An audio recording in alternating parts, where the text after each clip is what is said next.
श्री स्वामी समर्थ।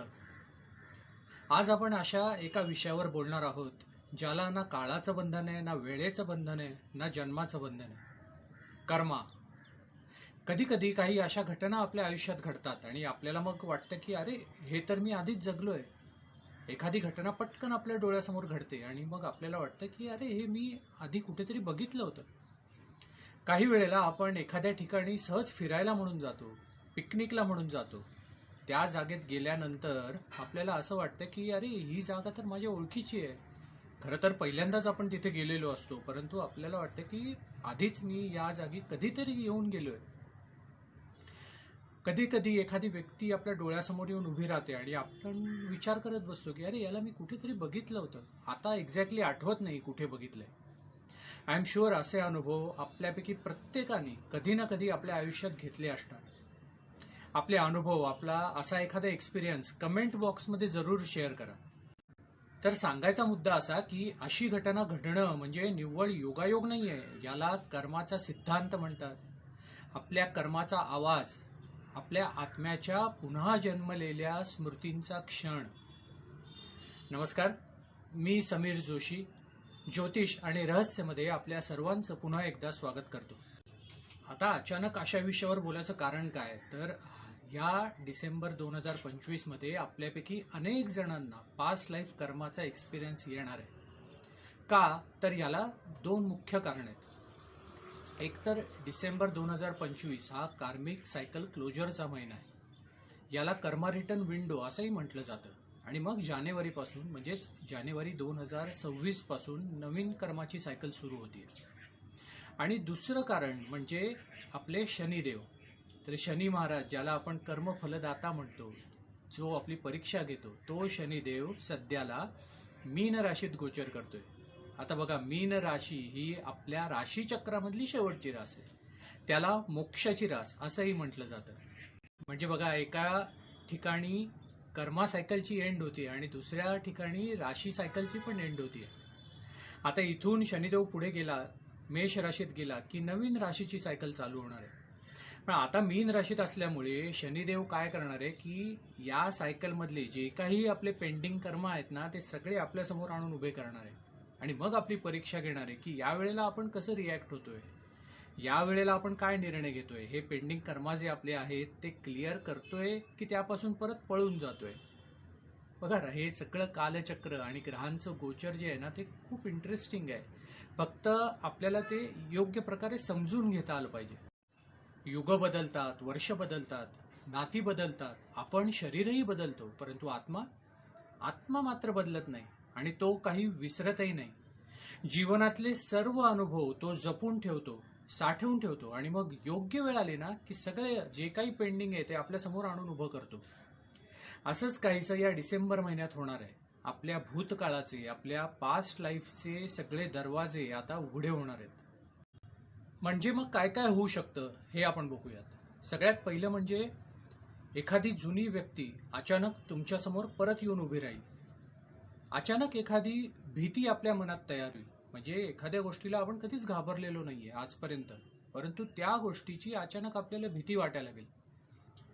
एखादी जुनी चूक आपल्याकडनं पुन्हा रिपीट होऊ शकते.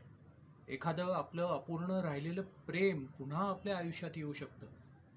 आपलं जुनं एखादं स्वप्न जे अपूर्ण राहिलं होतं ते पूर्ण करायची इच्छाशक्ती आपल्यात पुन्हा जागृत होईल. परंतु आता या वेळेला त्यापासून पाठ फिरवू नका. जे काही देणं घेणं आहे, जे काही पेंडिंग कर्म आहेत, ते सगळं आता क्लिअर होऊन जाऊ द्या. या पेंडिंग कर्मा क्लिअरन्सचं ना, मी एक अत्यंत जिवंत उदाहरण तुम्हाला सांगतो. तर आमच्या परिचयामधलं एक कुटुंब आहे, अत्यंत सुखवस्तू, म्हणजे घरात श्रीमंती आहे, सगळं काही आहे त्यांच्याकडे, गाडी घोडे, नोकर चाकर सगळं काही आहे. त्यांना एक मुलगा आहे, म्हणजे आता तो साधारण 21-22 वर्षाचा असेल. तर लहानपणापासूनच तो अगदी एकलकोंडा राहायचा, कोणाशी जास्त मिळून मिसळून बोलायचा नाही. म्हणजे आम्ही जरी त्यांच्या घरी गेलो तरी तो मग आपल्या खोलीत जाऊन अभ्यास करत बसायचा. म्हणजे जास्त कोणाशी इंटरॅक्ट करायचाच नाही. पण अभ्यासात मात्र हुशार, म्हणजे केव्हाही त्यांच्याकडे गेल्या ना तर तो कायम अभ्यासच करत असायचा. नेहमी त्याला चांगले मार्क पडायचे. असेच चांगले मार्क पडल्यामुळे मग त्यांनी पुढे इंजिनिअरिंगला ॲडमिशन घेतली. आणि मग साधारण सेकंड इयरला वगैरे असताना काही मित्रांबरोबर तो एका लाईव्ह म्युझिकल कॉन्सर्टला गेला. म्हणजे तो गेला म्हणजे काय, मित्रच त्याला खेचून घेऊन गेले तिथे. पण जसा तो तिथे गेला ना, तो त्याच्या आयुष्यातला खूप मोठा टर्निंग पॉइंट झाला.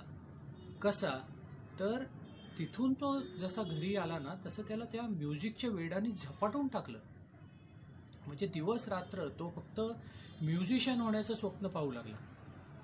म्हणजे हे कसं काय झालं, कारण मागच्या जन्मात एखाद वेळेस त्याचं म्युझिशियन व्हायचं स्वप्न होतं जे अपूर्ण राहिलं होतं.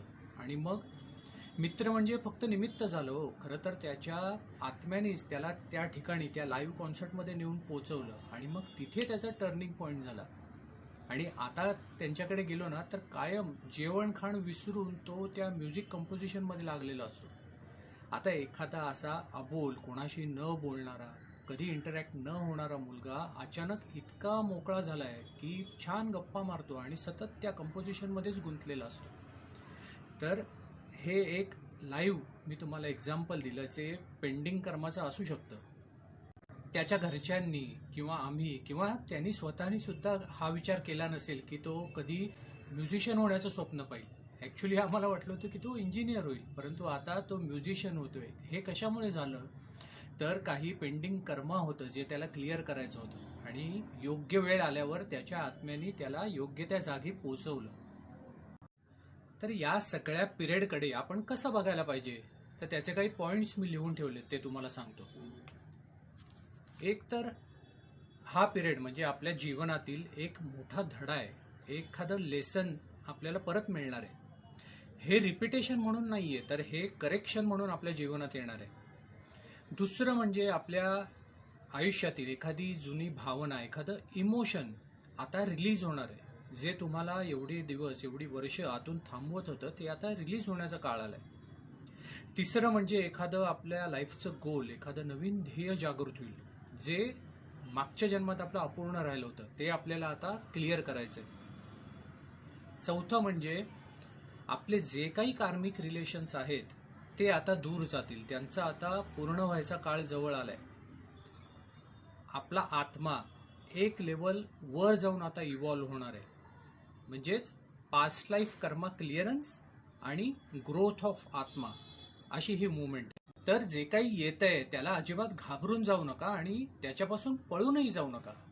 आता तुम्ही हुशार आहात आणि तयारही आहात, नाही का? ही सर्व माहिती जर तुम्हाला आवडली असेल तर व्हिडिओला लाईक करा. तुम्ही जर चॅनलला अजूनही सबस्क्राईब केलं नसेल तर जरूर सबस्क्राईब करा. भेटूयात पुढच्या व्हिडिओमध्ये अशाच प्रकारचा एखादा गूढ आणि रहस्यमय विषय घेऊन. श्री स्वामी समर्थ.